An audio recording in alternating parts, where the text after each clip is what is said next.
It's been more than 2 years since U.S. forces invaded Afghanistan and drove the Taliban from power. Today, thousands of U.S. troops are still there, searching for Osama bin Laden.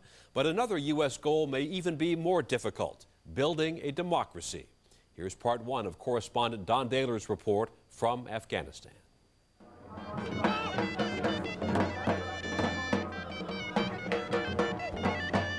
Time in Afghanistan isn't held to the same rules as the rest of the world. This celebration, for instance, marks Nowruz, the first day of the new year. Only the new year here starts in March. The point is, Afghans have long and proudly refused to conform to anyone else's ideas of time. This parade, which, by the way, was held in the very stadium where the Taliban had public executions just a few years ago, seemed to include everyone in the country, from farmers to judo students, which could be seen as a metaphor for democracy, which is what this new year brings to these Afghans. This is the first year all men and women elect a government. But time is the problem.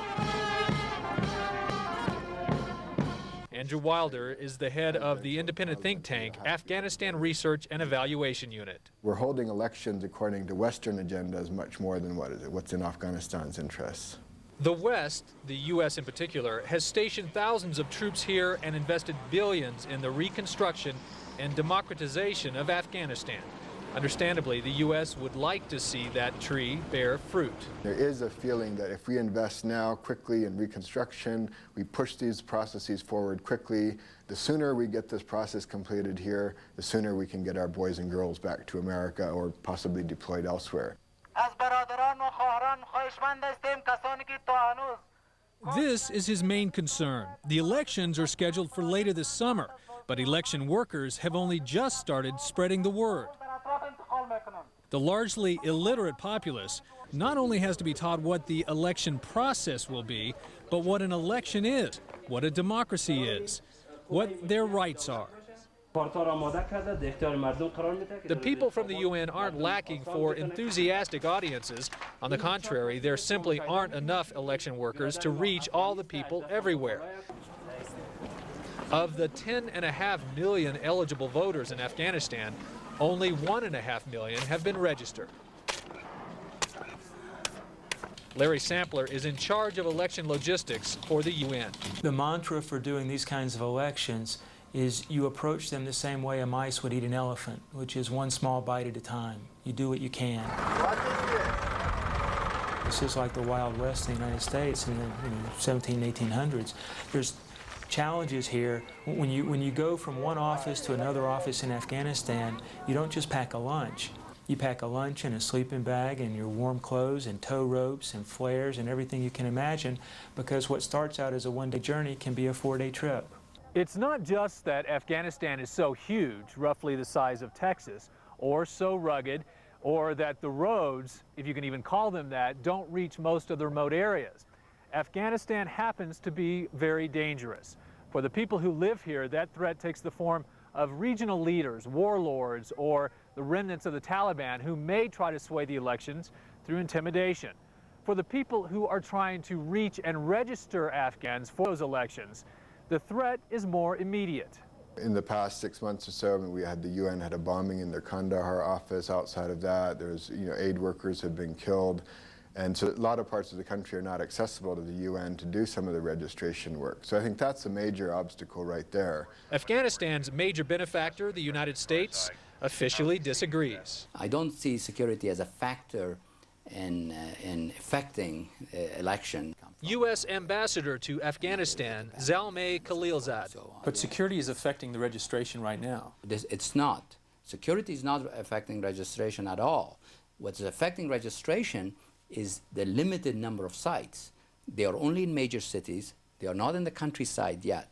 But there are areas where electoral workers are hesitant to go into because of the risk. Well, that's an anticipatory statement. We don't know that. The UN has speculated that there may be areas where registration sites might be difficult to set up.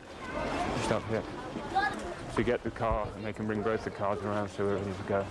Ian Saunders, a former British Army officer, So he's in charge here today. is working in Afghanistan as a security consultant for the elections. This being the first election, democratic election for many years, there are people, not just inside the country but outside the country, would be quite happy if it was disrupted. Salam.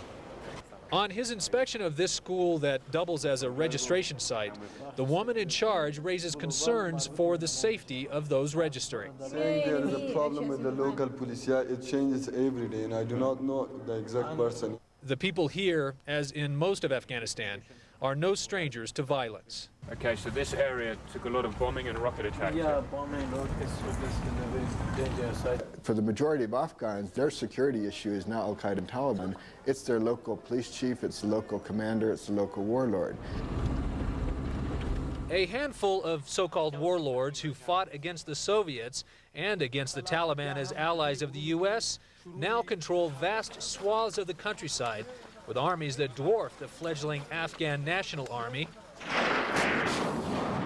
Disarming the warlords is the single biggest unmet test of Afghan President Hamid Karzai's ability to wield authority outside of Kabul. But the United States, in many ways, actually created the problem of the warlords by using them as proxy army during the fight with the Taliban. Well, I think we didn't create the warlords. They were there. We empowered them. We used much more them. so than they were, though. We did work with them.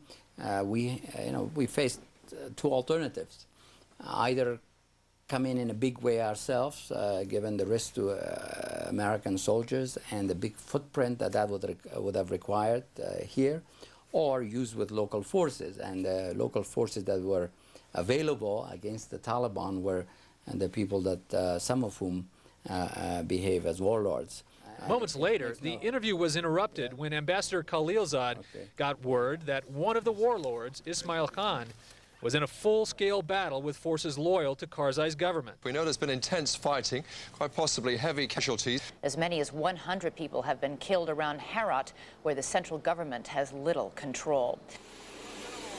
Ismail Khan is arguably the single most powerful person in the country. His army numbers in the tens of thousands. The fear is that powerful individuals like Khan, if unchecked and if not disarmed, can bring considerable influence to bear on the voters in their districts. Premature elections held quickly are going to legitimize those who hold power now, who are generally those who have gained power over the last 20 years of conflict. In other words, if people either don't vote out of fear or are forced to vote for their local warlord, it won't really matter much that the elections happened on time. Americans may take elections for granted, but imagine conducting them for the first time in a place where warlords rule much of the countryside. That part of the story when we come back.